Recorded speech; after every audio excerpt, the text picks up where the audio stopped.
Bismillahirrahmanirrahim. Welcome back again to our English world to learn the connectors, and we are very happy that all the time you are with us enjoying this online class.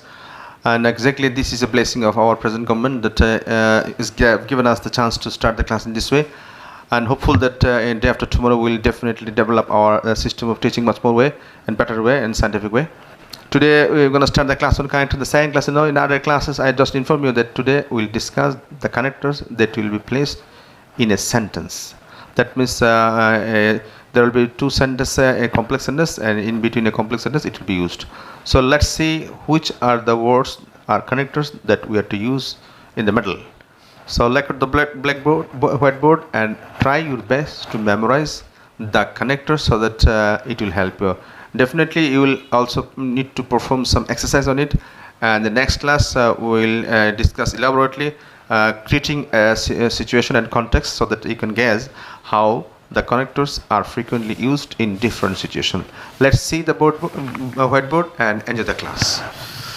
আজকে দেখাবো তোমাদেরকে যে কানেক্টরসগুলি কিভাবে বাক্যের মাঝখানে বসবে। হ্যাঁ, এইগুলি আমরা বাক্যের মাঝখানে ব্যবহার করব। হ্যাঁ, এরাও মাঝে মাঝে ব্যবহৃত হইতে পারে, আগের ক্লাসে যেটা বলছি, তারপরেও এগুলো মৌলিকভাবে বেশি বেশি বসবে। যেমন প্রথম দিচ্ছি আমরা শব্দ দেখা টু দেওয়া দুইটা বাক্য সংযুক্ত করা যায়। হ্যাঁ, যেমন টু প্রায়ই বসবে বাক্যের মাঝখানে। হি ওয়েন্ট হোম, সে বাড়ি গিয়েছিল টু সি হিজ মাদার, তার মাকে দেখার জন্য। হ্যাঁ, টু প্রায়ই বাক্যের মাঝখানে ব্যবহৃত হবে।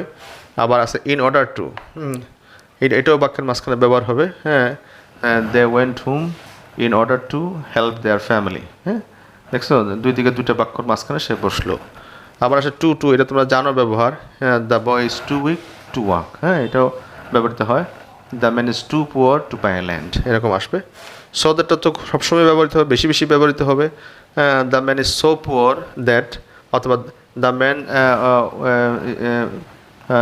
Help his brother so that they can be happy, এরকম হইতে পারে। যেন, এটা হচ্ছে যেন। আর এটা এত যে the boy is so weak that he cannot walk, the man is so poor that he cannot buy a land. হ্যাঁ, দেখতে পাচ্ছ, এটা হচ্ছে যেন।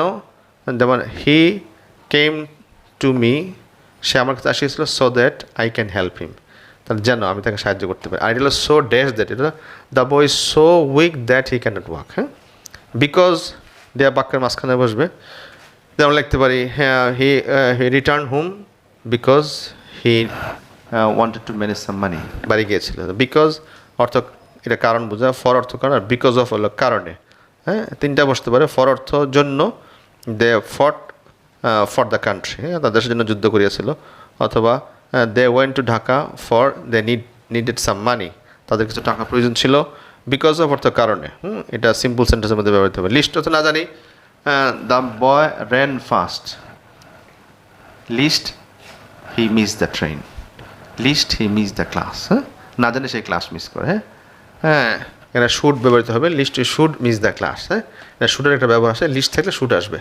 ল্যাট হলে চিন্তাই করা যায় না। হ্যাঁ, যেমন একটা ছেলেকে বলছি তুমি, সে খুব অসুস্থ, মনে হচ্ছে সে হাঁটতেই পারবো না, আমি দৌড়ে আসো।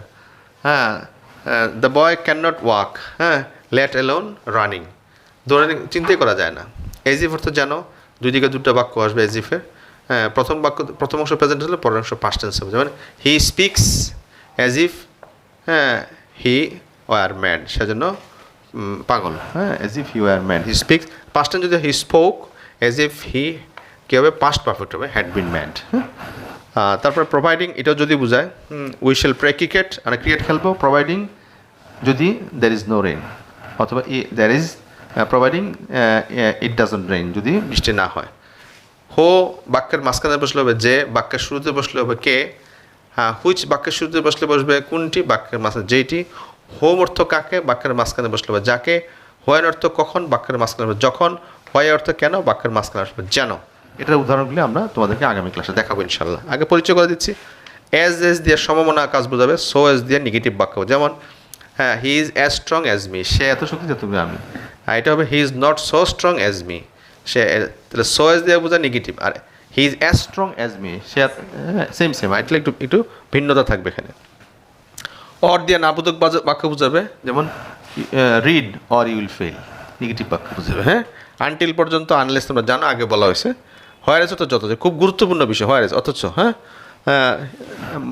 মাই ফ্রেন্ড ডিসবিলিভ মি হ্যাঁ my friend doesn't believe me where age I believe him দেখছো অথচ তাকে আমি বিশ্বাস করি এরকম হইতে পারে ইভেন এমনকি ইফ অর্থাৎ ইভেন ইফ হইতে পারে ইভেন দো হইতে পারে একই কথা প্রায় ইভেন এমনকি হ্যাঁ এমনকি তার he went to college even he was suffering from fever সে অসুস্থ তারপর সে কলেজে even he was suffering from fever অর্থাৎ যদিও এমনকি যদিও সে অসুস্থ দরকার বিফোর আর আফটার দিয়ে বাক্য হয় হ্যাঁ এটা তো বিফোর তো পূর্বে আফটার তো পরে অ্যাজ ওয়েল অর্থ এটা ট্যুর কাজ করে হ্যাঁ বলে কে গেছিলো পার্কে বাড়িতে তার বাবাও শেষে গেছে at last his father visited the park as well এমনকি উনিও গেছেন অথবা টু অ্যাজ ওয়েল এবং টু একই রকম কাজ করে নিচে দিকে দেখো বোর্ডটা লাস্ট হলো অ্যাজ ওয়েল এজ এটা হলো এমনকি এখানে অ্যান্ডের কাজ করে অ্যান্ডের বিকল্প হিসেবে এখানে অ্যাজ ওয়েল এজ ব্যবহার করতে পারো তবে যদি কোনো বাক্যে একটা অ্যান্ড ব্যবহার হয় তো আরেকটা অ্যান্ড ব্যবহার করতে খারাপ লাগে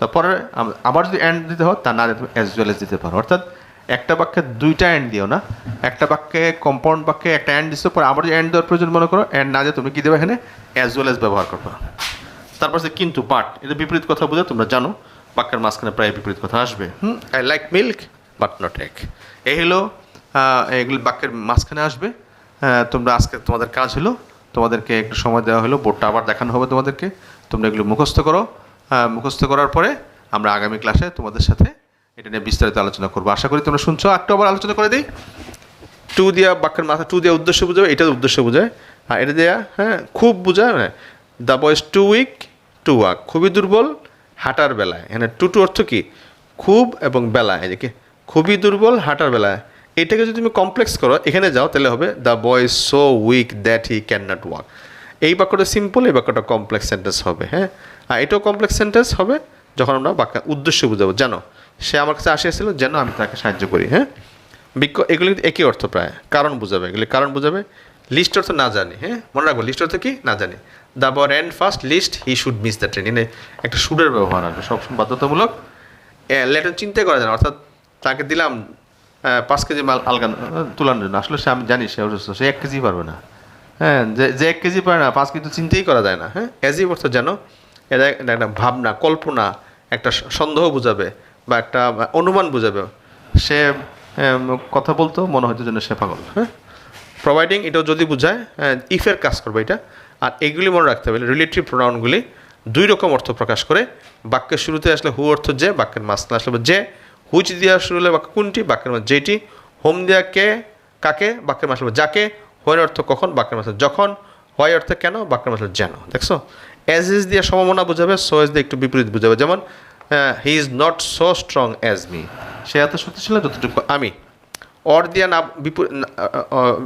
বিপরীত কথা নাবোধক কথা বোঝাবে read or you can not pass হ্যাঁ until I come back wait until I return unless অর্থাৎ যদি না এটা খুবই গুরুত্বপূর্ণ শব্দ কারণ একটা হোয়ারেস অথচ এটা বেশি বেশি ব্যবহার হবে ইভেন্টের ব্যবহার বিফোর আফটার তোমরা বুঝতে পারছো অ্যাজ ওয়েল ট্যুর কাজ করে কিসের কাজ করে ট্যুর কাজ করে আর অ্যাজ ওয়েল এজ এন্ডের কাজ করে বার্থ ডে বিপরীত কথা বোঝায় এখন তোমাদের দায়িত্ব হলো এটা একটু মুখস্থ করো তোমাদেরকে আরও 1 মিনিট বোর্ড খুলে রাখা হলো তোমরা পারলে বা অর্থ লিখে রাখো অথবা এখন মুখস্থ করো একটু মুখস্থ করলে কিছু মুখস্থ থাকার প্রয়োজন আছে এবং আগামী ক্লাসে আমরা তোমাদের সাথে এগুলির ব্যবহার দেখাবো ইনশাল্লাহ ততক্ষণ পর্যন্ত তোমরা ভালো থাকো thank you for joining with us hopeful that if you are attentive from now you can perform much better in the next classes and connectors some students think that it's a bit difficult to use in different contexts exactly not it doesn't there is not necessary that you have to use this one এটার পরিবর্তে একটা হইতে পারে whereas জায়গায় even বসানো বাক্য হয়ে যায় বিকজ জায়গা ফরবে হয়ে যাবে কাছাকাছি কিছু কথা আছে if you repeat it that doesn't matter at all you don't need to be worried of it